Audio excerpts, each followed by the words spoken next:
Mabel Bassi, ¿cómo le va? Hola, volvió Mabel. Volvió Mabel. ¿Cómo le va, Dani? Bien, ¿cómo le va? ¿Qué dice usted? Bien, muy bien. Bueno, vamos a hablar hoy de los desafíos que plantea esta escolaridad a distancia, esta escolaridad de forma virtual, porque si bien en algunos grados puede ser más sencillo, hay otros que por lo que se está justamente aprendiendo, por ejemplo, primer grado, todo lo que es avanzar sobre la lectoescritura, puede dificultarse este aprendizaje tan poco personalizado, ¿no? Que se hace de forma online, en plataformas donde la maestra puede ver a sus alumnos en distintos cuadraditos, pero no puede saber dentro de esos cuadraditos qué tanta atención están prestando. Y eso en el mejor de los casos, Agus, porque en algunos, depende el colegio, depende del sistema educativo en el que esté el chico o la chica, digamos, están con una aplicación de ese tipo o simplemente llega la tarea y hay que mandarla.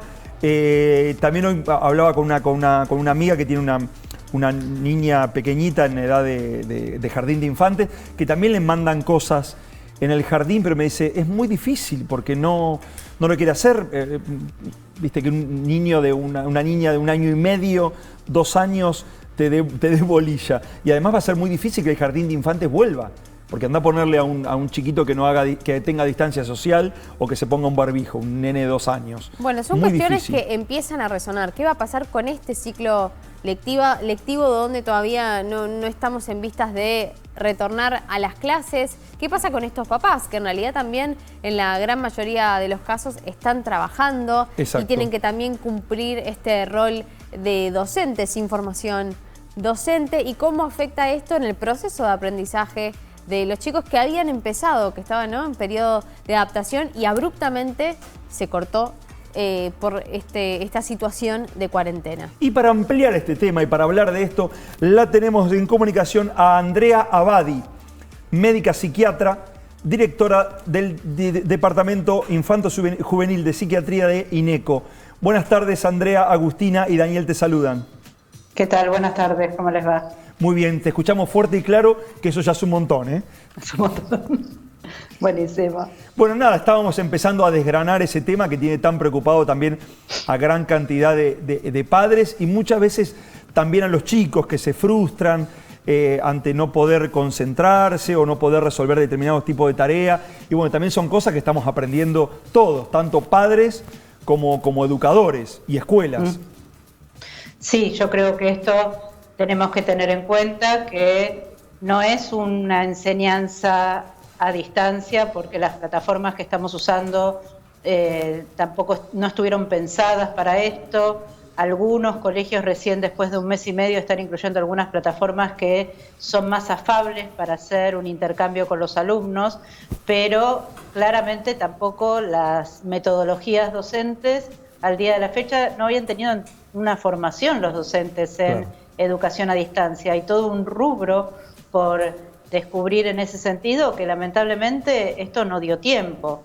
Entonces, la verdad es que yo escuchaba recién a Agustina, nuestros chicos están pasando ya 2 meses con un aprendizaje donde al principio era cosas de repaso del año pasado, por el momento del año en que tomó esto, las primeras semanas sabemos que se hace repaso, pero hoy ya empezó la necesidad de desarrollar los temas nuevos acorde a cada grado.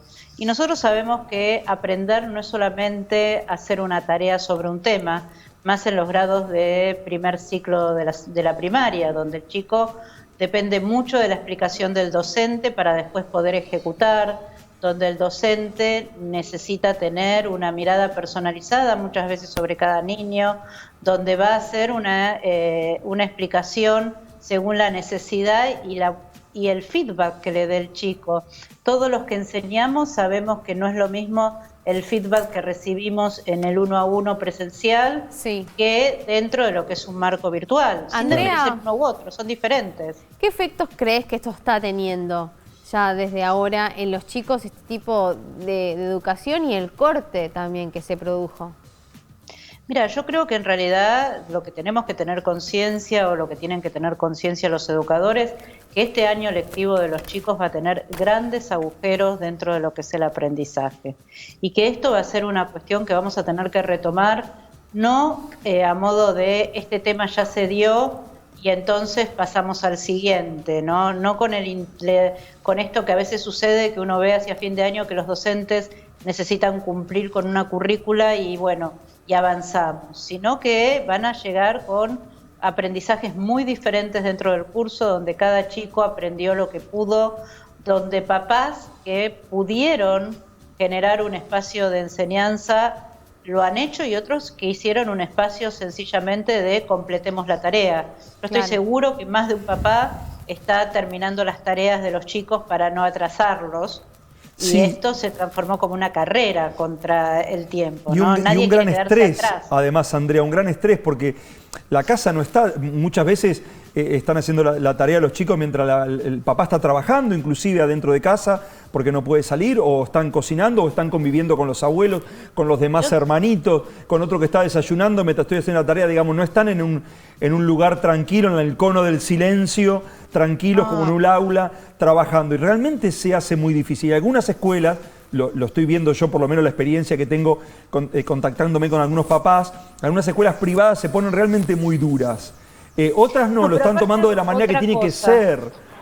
Fíjense lo siguiente, nosotros tenemos una clase media empobrecida y ni que hablar de clases más empobrecidas, donde algunos ni siquiera tienen computadora para hacer las tareas, donde hay una sola computadora para que la madre trabaje y 3 o 4 hermanos sigan la currícula. Con lo cual, en este sentido, en el mejor de los casos, tendrán 2 celulares a disposición. O sea, nosotros tenemos que pensar que las herramientas de la escolaridad a distancia no son herramientas que todos los chicos tengan a su alcance, porque estas computadoras Sarmiento o estas computadoras que se les ha dado posiblemente sirvan para algunas tareas, pero por ahí la está usando 3 hermanos, el de primaria y el de secundaria, no sé si esto es posible, o si hay una computadora, a veces yo he hablado con padres que me dicen, mira, tengo una sola computadora y está vieja y no tiene cámara. Entonces, la realidad es que esto dificulta mucho la situación. ¿Crees que esto que está pasando va a acrecentar las diferencias dentro de las clases? Porque cuando se retomen las clases va a estar el docente frente a un grupo de alumnos que han tenido grandes diferencias en el proceso de aprendizaje. Totalmente, totalmente. Digo, hay que barajar y dar de nuevo sobre esa realidad también. Sí, porque si los chicos venían, suponte, después de 2 o 3 años de una historia común y más o menos había conceptos que estaban de alguna manera equiparados en todos o la mayoría, hoy vas a encontrar que cada chico aprovechó de una manera distinta lo que recibió. Entonces, cuando nos volvamos a encontrar, vamos a tener un aula de 20 o 30 alumnos con saberes de alguna manera hechos diferentes, con conceptos entendidos de una manera distinta, con una posibilidad de volver al aprendizaje en diferentes lugares, y esto va a ser una gran complejidad que creo que nos va a llevar un tiempo largo volver a tener un curso más homogéneo. Y vuelvo a esto, yo creo que no nos tenemos que olvidar que nosotros vivimos con realidades socioeconómicas totalmente distintas. Y esto que parece muy divertido de la computadora y de estudiar a distancia y todo, y los chicos por ahí se enganchan un poco más, hay muchas familias que no tienen este recurso y que los chicos reciben tareas a través del celular de la madre cuando la madre está en casa. O sea que esto realmente me parece que va a generar muchísima más disparidad e inequidad de oportunidades en el futuro de nuestros chicos. Y como decías vos bien, Andrea, también con el aprendizaje de nuevas cosas. Porque no es lo mismo un chico que por ahí está en 3er, 4 grado, a un niño que pasa del jardín a 1er grado, empezar con la lectoescritura. Con la lectoescritura. Es muy complicado, solo o con los papás que se transforman en maestros y a veces no dan abasto y no dan más, porque realmente quien está trabajando desde casa no tiene el horario de oficina. El horario de oficina es todo el día. Todo el día, toda la semana. Toda la semana. Los papás, por más docente que uno sea, no tiene la capacidad de poder enseñar a su hijo cuestiones que son inherentes al maestro y en el 1 a 1, lamentablemente. Los chicos que están cursando 1er y 2º grado, que están metiéndose en todo este proceso de la lectoescritura, el cálculo, realmente ellos van a tener un decalaje importante, van a tener un desnivel importante que vamos a tener que compensar. Algunos no, porque vieron cómo es esto. Está el que aprendió a escribir y leer en principio de sala de 5. Sí, claro. Y ese tal vez la pase esquiando la historia, en skate. Andrea, pero hay otros que no.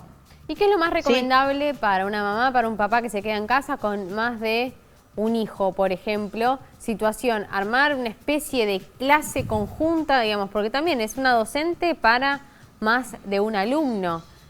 ¿Cuál es la forma más eficiente de enseñar de esa manera? Yo creo que todo lo que sea enseñanza de temas muy distintos tiene que seguir siendo una cuestión 1 a 1, donde a veces por ahí un hermano mayor puede ayudar también, si hubiera, en casa. Y después la práctica sí tiene que ser en un espacio como nos sentamos a hacer tareas todos en silencio, tranquilos, durante media hora y después nos hacemos un ratito de recreo y volvemos. Pero la verdad que yo creo que los papás de niños pequeños no la tienen muy sencilla en este momento. Y como decías recién, hay colegios privados que se pusieron muy, muy estrictos, hay colegios que han hecho que los chicos a veces den presente a través de la computadora, o sea, fue muy dispar también la forma en que se implementó en cada lugar, ¿no? Sí, sin dudas. Aprendizajes, entonces, desafíos que vienen dentro de esta escolaridad que por lo pronto va a seguir siendo digital, una digitalidad también que nos agarró a todos por sorpresa y que seguramente no sé cuál es tu mirada, pero que se abre una nueva forma de enseñanza en nuestro país a partir de esta experiencia forzada.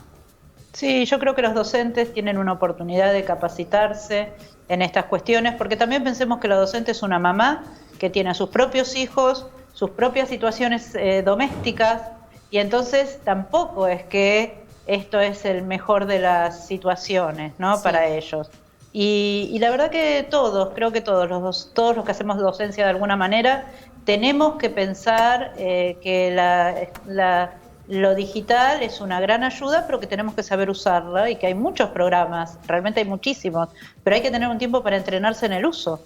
Si yo no sé cuáles son las habilidades de un determinado programa para dar clase, difícilmente lo voy a usar y voy a transformar en una pantalla muerta la clase. Sin embargo, hay muchas herramientas, pero hay que tener tiempo para poder entrenarse. Hay que tener tiempo para poder entrenarse y, como bien decías, Andrea, también que todos los chicos tengan las mismas oportunidades con las mismas herramientas.